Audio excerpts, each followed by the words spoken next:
होली का त्योहार हिंदू समुदाय के सबसे प्रमुख त्योहारों में से एक है।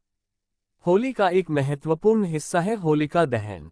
इसे फाल्गुन मास की पूर्णिमा को मनाया जाता है तथा इसके अगले दिन रंग गुलाल की होली होती है।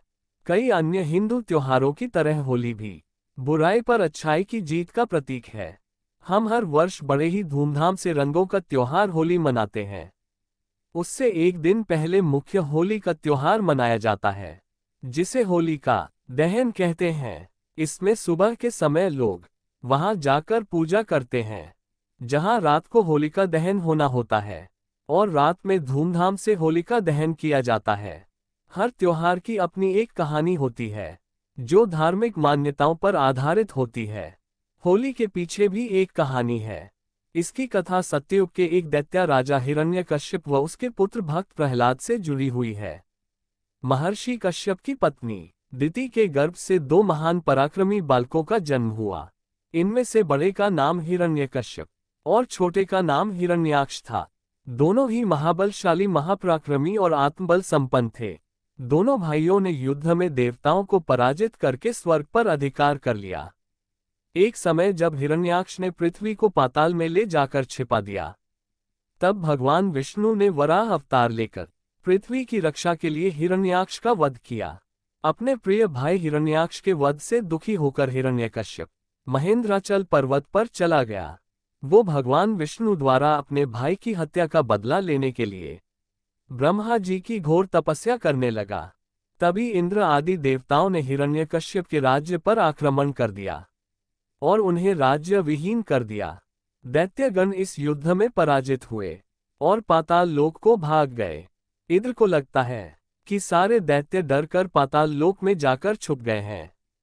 बस हिरण्यकश्यप की पत्नी कयादु ही महल में शेष है। अभी कयादु को बंदी बना लो। देवराज इंद्र ने हिरण्यकश्यप के महल में प्रवेश करके उसकी पत्नी कयादु को बंदी बना लिया। कयादु कहती है, मुझे छोड़ दीजिए देवराज इंद्र, मैं गर्भवती हूँ। नहीं, हम एक दैत्य की पत्नी को यहाँ नहीं छोड़ सकते। ये हम सभी देवताओं के लिए हानिकारक है। देवराज इंद्र कयादु को बंदी बनाकर ले जाने लगे। तभी रास्ते में उनकी देवर्षि नारद से भेंट हो गई। कयादु कहती है, कोई बचाओ, मेरी रक्षा करो। नारायण नारायण। देवराज इंद्र, कयादु को कहाँ ले जा रहे हो? देवर्षि नारद, इसके गर्भ में हिरण्यकश्यप का अंश है। अगर वो जीवित रहा तो एक दैत्य और जन्म ले लेगा। मैं ऐसा कदापि नहीं होने दूंगा। नहीं देवराज इंद्र, कयादु के गर्भ में बल रहा शिशु आगे चलकर भगवान विष्णु का परम भक्त बनेगा। इसे मारना तुम्हारी शक्ति के बाहर है, अतः इसे छोड़ दो। नारद जी के कथन का मान रखते हुए इंद्र ने कयादु को छोड़ दिया और वापस चले गए। नारद कयादु को अपने आश्रम में ले आए और बोले, बेटी तुम यहाँ आराम से रहो, जब तक तुम्हारा पति हिरण्यकश्यप अपनी तपस्या पूरी करके नहीं लौटता। तुम इसी आश्रम में रहोगी। कयादु कहती हैं, देवर्षि आपने मेरी और मेरी होने वाली संतान की रक्षा की। मैं सदैव आपकी आभारी रहूंगी। कयादु आश्रम में नारद जी के सुंदर प्रवचनों का लाभ लेती हुई सुखपूर्वक रहने लगी, जिसका गर्भ में पल रहे शिशु पर भी गहरा प्रभाव पड़ा। वासुदेव भगवान विष्णु के नाम का जाप कयादु और उसके होने वाले बच्चों के कानों में सदैव पड़ता रहता था। धीरे धीरे समय बीता और कयादु ने एक पुत्र को जन्म दिया, जिसका नाम प्रहलाद रखा गया। इधर हिरण्यकश्यप की कठोर तपस्या पूरी हो चुकी थी। वरदान मिलने के बाद हिरण्यकश्यप को अपने ऊपर अहंकार हो गया और वो तीनों लोकों पर अत्याचार करने लगा।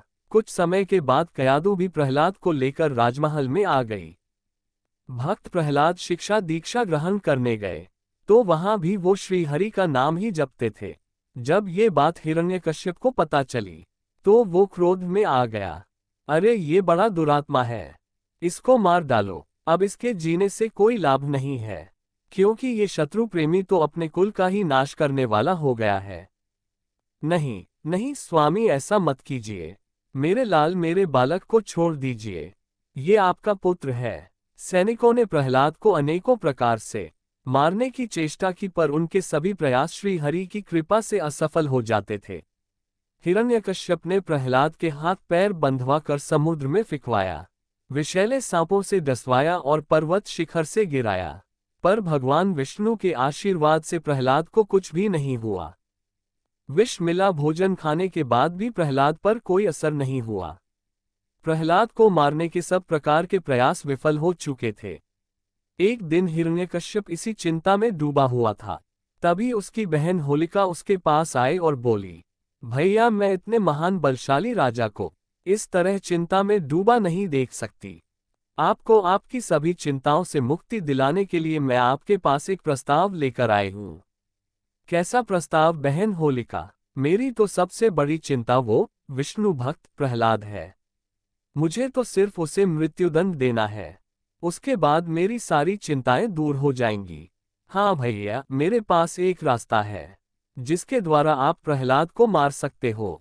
भैया, आप तो जानते ही हो, मुझे भगवान ब्रह्मा से वरदान प्राप्त है कि अग्नि मेरा कुछ नहीं बिगाड़ सकती यदि मैं प्रहलाद को अपनी गोद में बिठाकर अग्नि में बैठ जाऊं, अर्थात सैनिकों की सहायता से एक बड़ी जगह पर चिता जलाई जाए और उस अग्नि में मैं प्रहलाद को अपनी गोद में लेकर बैठ जाऊंगी। मैं उसे कसकर पकड़कर रखूंगी ताकि वो उस अग्नि से निकलकर भागने ना पाए और उसी चिता में जलकर भस्म हो जाए। उसके पश्चात प्रहलाद जलकर भस्म हो जाएगा और आपके मार्ग का कांटा भी साफ हो जाएगा। अति उत्तम बहन होलिका, अति उत्तम। शीघ्र ही मैं देता हूँ कि प्रहलाद के लिए एक बड़ी चिता तैयार की जाए। इसके बाद हिरण्यकश्यप ने अपने सैनिकों को यही आदेश दिया। कुछ ही समय में एक खाली जगह पर विशाल लकड़ियां और घासफूस इकट्ठी कर दी गई और उसके बीचों बीच होलिका प्रहलाद को अपनी गोद में लेकर बैठ गई। उसके पश्चात हिरण्यकश्यप की आज्ञा अनुसार उस चिता में आग लगा दी गई। आग लगते ही प्रहलाद हमेशा की तरह विष्णु विष्णु का नाम जपने लगा। जैसे जैसे अग्नि की आंच उन तक पहुंचने लगी, वैसे वैसे होलिका को उसकी तपन महसूस होने लगी। वो आश्चर्यचकित थी, क्योंकि इससे पहले अग्नि ने उसे कभी ऐसा अनुभव नहीं करवाया था। अब अग्नि उन तक पहुंच चुकी थी और होलिका का शरीर उस अग्नि से जलने लगा था।